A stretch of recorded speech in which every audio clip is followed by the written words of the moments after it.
This is Why I Hate the World. How's everybody doing out there? Hope you're staying cool and staying safe because shit is hitting the fan out in the Middle East. To the surprise of apparently everyone who voted for Donald Trump, but not to the surprise of anyone who's actually been paying attention to him during his first turn as president, he decided to get us involved in a war. This time in Iran. Now, I could try to give a recap of everything which has led us up to this point, but that would take hours and hours and hours, and it's really not necessary. There's way more better channels out there that could explain the background to this conflict better than I can. But suffice to say, for 30 years now, the Israelis have wanted regime change in Iran. They've wanted it ever since I can remember, ever since the 1990s, I believe, for a long, long time. And neocon warhawks in the United States have wanted regime change there as well. Even way back in 2000, 2001, like right after 9/11, we had what was called the Project for a New American Century, which came out of the Heritage Foundation. If you guys don't know what that is, it's like everybody knows what Project 2025 is, right? It's the same kind of thing. It's like a policy proposal that doesn't really have any force of law behind it. It's just a proposal put out by a think tank, but it sure does seem like we keep coming back to it over and over and over again. And one of the things that was in Project for a New American Century was an outline about how we can use American hegemony in the Middle East in order to effect regime change in several countries. And the countries that they outlined were Iraq, Syria, Afghanistan, and also Iran. And if you look, and also Libya, I believe. And if you look, pretty much there's been regime change in every single one of those countries except for Iran. So Iran has been on the hit list of the neocons for a very, very long time. And now that they see that Benjamin Netanyahu has taken that step, they're doing everything they can to pressure Donald Trump in order to join the war. See, the thing we have to remember, folks, is that Donald Trump is ego-driven. Okay, he doesn't give a shit about anybody or anything. All he cares about is how he looks and what other people think of him. And he saw that the Israelis in their new war that they just started with Iran were having some early victories. And so he wanted to be in on that. He has Israel and Benjamin Netanyahu and all these people just kissing his ass every single day, saying that how great he is and how awesome he is, and how he would be even more awesome if he would just join the war and bomb a few million people and kill them for us, that he decided to jump in because he's a goddamn moron. See, that's what's actually going on here, folks, right? Donald Trump doesn't care about anyone or anything. He's kind of incapable of caring about other people. The only thing he cares about is what other people think about him. That's what we have to remember about him, because he's ego-driven, he's highly, highly self-conscious, he's got a low opinion of himself. He's a person who grew up with a silver spoon in his mouth, getting everything that he ever wanted, and he knows that nobody respects him. The way he interacts with people is, people want shit from me, and, because I'm rich, because I have money, and so I'm going to take advantage of that. And he knows that no one really cares about him for who he is or anything that he actually has to offer beyond his pocketbook. So this has created in him this deep need for acceptance, because he knows that every single relationship he has is shallow. His relationship with his friends, his family, his children, all of his wives, everything. It's all just been about his money, and no one has actually liked him for him. So this is why Donald Trump always has to have the biggest and the best. And this is why he has to put gold on all over everything. This is why he lies so fucking frequently, right? This is why someone who can come into the room, talk a bunch of shit, and then he'll just do whatever they say because they make him feel good. It's all about Donald Trump's ego. Well, the Israeli lobby and Benjamin Netanyahu have gotten inside of Donald Trump's ego. He's seen that they started their war, and there was some positive reporting about some victories that they had. And everybody around him, all the neocons around him, are saying how awesome and wonderful the Israelis are and how they're going to win. And then Donald Trump wants to get in on that action. He wants people to praise him as well. So that's why he decided to kill millions of people and put our soldiers in harm's way and destabilize the region, again, in order to placate his own dumbass fucking ego, because the man is an overgrown child. That's what's actually going on out there. And hundreds of thousands, if not millions of people in Iran and in the Middle East are going to suffer now because we are led by a child. And what really gets me, folks, is that the MAGA followers out here are somehow blindsided by this. They're losing their minds over it. And it really does seem like the majority of the MAGA people are anti-war. And it's like the neocon branch of the Republican Party, of course, are jumping up and down in joy over this. But the actual red hat wearing MAGA folks are not. And they're like losing their minds over this stuff, you know. But the thing we have to remember, folks, is that those people are not our allies. They may be anti-war, but they're not anti-war for the right reasons. You know, what I'm talking about when I say the hardcore MAGA people, I'm talking about the racists and the fascists and the Nick Fuentes types, the Marjorie Taylor Greens, those people. They're anti-war, believe it or not. They do not want war in the Middle East. The reason why they don't want war is not because they don't want state power to murder people for dumb fucking reasons for the benefit of corporations and, you know, all that shit. It has nothing to do with that. It's because they don't want to pay taxes, number one. Wars cost money. They don't want to have to pay that. And then the other reason is because they want to use the guns and the soldiers and things in order to kill non-white people here in the United States. That's what they want. They want to take the military and put them in American cities in order to deport people and to, like, you know, kill non-white people and all that stuff. That's what they want to use the military for. They could give a shit about what's going on in the Middle East and Israel. And also the other reason why is because they're all anti-Semites as well. They see this war as benefiting Israel. And so you're going to see a lot of anti-Semitism coming out of the anti-war portion of MAGA. So you got to remember, you know, these people are not nice. They're not, you know, they're not anti-war, not really. They just think this is the wrong war. And what they really want is a war here at home. I have a couple of examples of this. Let's look at this tweet from Representative Mushmouth McTrailertrash, otherwise known as Representative Marjorie Taylor Greene. Let us join together and pray for the safety of our U.S. troops and Americans in the Middle East. Let us pray that we are not attacked by terrorists on our homeland after our border was open for the past 4 years and over 2 million gotaways came in. Let us pray for peace. You see, she doesn't actually give a shit about peace. I mean, this tweet here says it all. All right, she's more concerned about using state power to oppress people at home than she is about murdering people in the Middle East with our tax dollars and weapons and whatever. That's what she's really all about. And this is what we got to remember, because in the time to come, you're going to hear from the anti-war MAGA wing about how they don't want war and how all this other stuff and blah, blah, blah. And it's like, don't be fooled. They don't give a fuck about the war.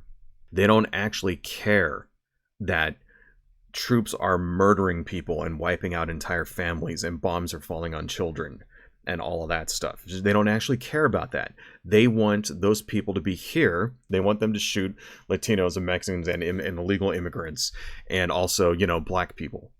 That's what it is. So here's a response that I thought would be interesting. Here's Alexandria Ocasio-Cortez being right as usual. The president's disastrous decision to bomb Iran without authorization is a grave violation of the Constitution and congressional war powers.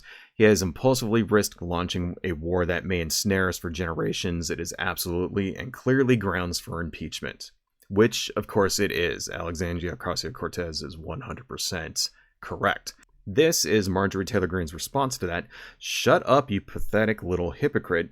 You, all in caps, fully supported our military and IC running the proxy war against Russia in Ukraine. What the fuck does IC mean? I don't know. And you voted to fund the Ukraine war under your president with dementia. You don't get to play anti-war and moral outrage anymore.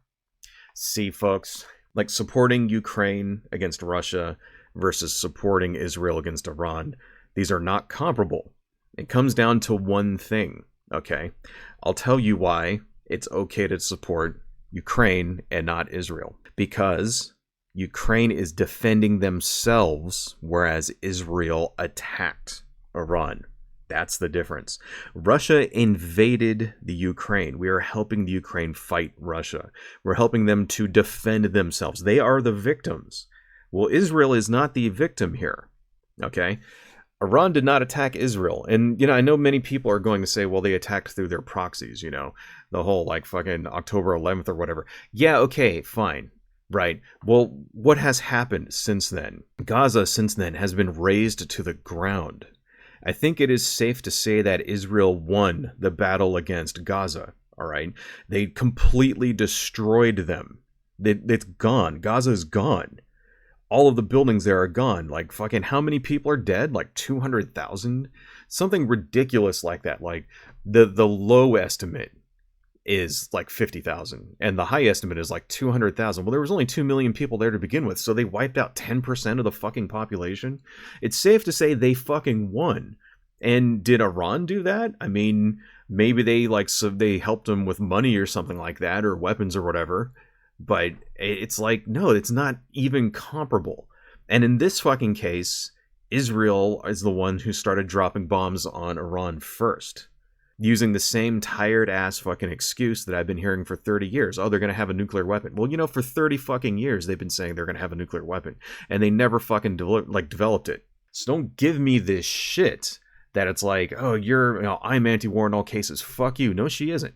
Marjorie Taylor Greene is not anti-war at all. And you can see the same kind of sentiment coming out of Nick Fuentes. This is Nick Fuentes, right? This is his Twitter here. Let's read a little bit of it. Israel is officially attacking Iran. They are trying to drag the United States into yet another one of their wars. Never forget who is responsible. He's correct. He's correct. But you have to remember, why is Nick Fuentes anti-war? Okay, it's not because he actually cares about people in Iran. It's not because he actually cares about people getting blown up or killed. That's not why he cares. He doesn't want war there because he wants the troops here in this country to kill minorities. This is what he wants, and then also because he hates Jewish people. Let's just look at the second tweet right here. The American voters wanted mass deportations. The Jewish donors wanted war with Iran. 6 months later, guess what we got? You notice how the anti-Semitism is just creeping in there, right? Because they can't hide it. Okay, so this is my lesson. This is what I'm trying to tell you people, all right? Is that don't make friends with white supremacists. Don't make friends with the anti-war wing of MAGA, all right? Because they're not actually anti-war. They don't stand for anything except enforcing their will on everyone else. And they want the troops home and not in a war in Iran so that they can turn around and use the troops on you. All right. And this is what I'm seeing over and over and over again. Let's just take a look at some more tweets I want to show you guys here. So here's a guy named Jericho. Once again, President Trump cleans up the mess by Democrats. That's called appeasement. But really, what it really should be called is what they were helping Iran to develop a nuclear weapon, which is, of course, bullshit. Now here's the meme. Remember how we got here? Hillary Clinton supplied Iran with uranium to enrich their nuclear program. Barack Obama gave Iran $1.7 billion that they used to fund their nuclear program. Joe Biden unfroze over $16 billion of funds, so don't blame this on Trump. What this guy, of course, is forgetting with this dumb fucking meme is that Barack Obama signed a treaty with Iran that said that they would not develop nuclear weapons, and they did not. And even now, the actual intelligence community here, the CIA, is saying that no, Iran is not developing a nuclear weapon. This whole thing is a lie. The treaty worked. The Iran nuclear deal was working. It was Donald Trump who unilaterally pulled us out of that deal. And because of Donald Trump pulling us out of that deal, we now have a war going on today. So let's not forget what actually fucking happened. There's a couple more that I saved. House Republicans, peace through strength. I mean, if that isn't the most fucking Orwellian fucking thing I've ever heard in my entire fucking life. Jesus Christ. These are my bookmarks here that I saved. I'll just leave this here. Kamala Harris will send your children to war. Stop wars. Vote Trump Vance. See, remember, folks, they're not actually anti-war. They want the troops here to shoot your children. That's what it's about. Here's another one showing the divide. If you're no longer MAGA because Trump wiped out Iran's nuclear sites, you were never MAGA to begin with. Looks like the children are fighting here, folks. But here, I thought this one was great because this shows what MAGA actually cares about. I voted for mass deportations. I voted for cheap gas. I voted for cheap groceries. I voted for arrests. I voted for the Epstein files to be released. I voted for wasteful spending cuts. I did not vote for war. You see this, folks? This is what they really care about. So, the mass deportations. Okay, just that right there tells you what they actually want. Let's go ahead and turn this off because I think I've made my point. I'm going to say this one more time, just so that everybody out there is clear of what my point is.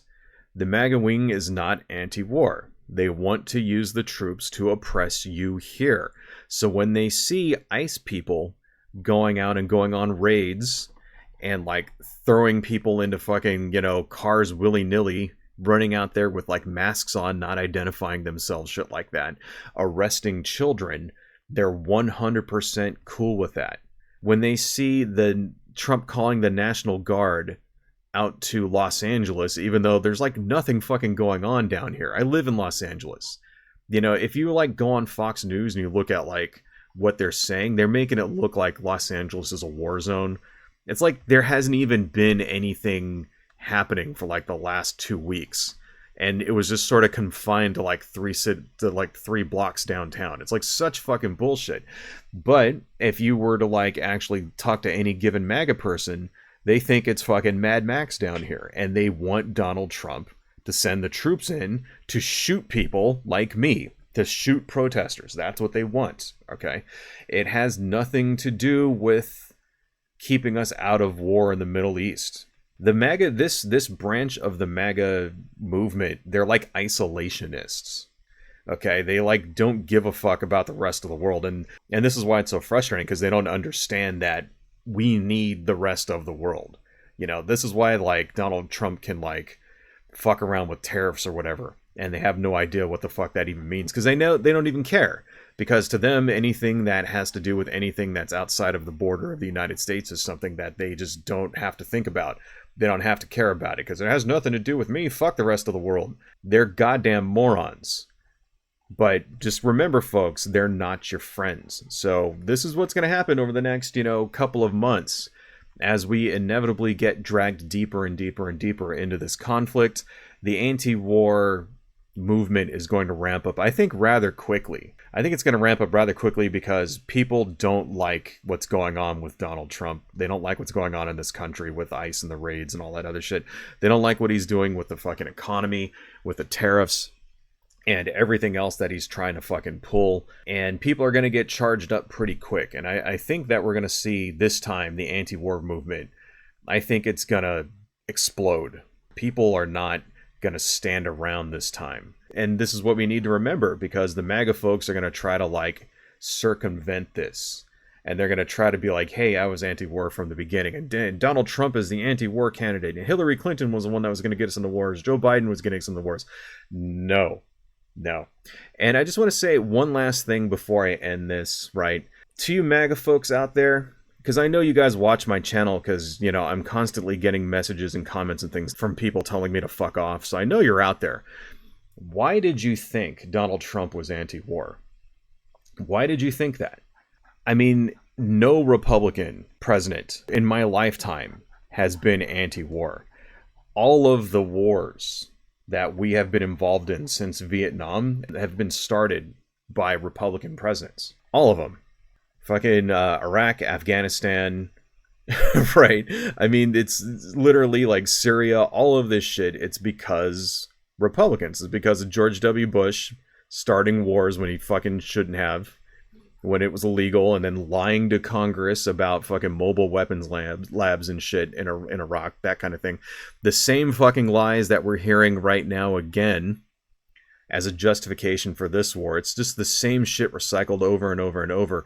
Why did you think Donald Trump was going to be any different? I mean, because I know a lot of people out there are going to like challenge what I'm saying here, but I'm sorry, it's true. The wars that have been started in the last 20 years have been ended by Democrats. Obama was the one who pulled troops out of Iraq and stopped combat operations there in 2011.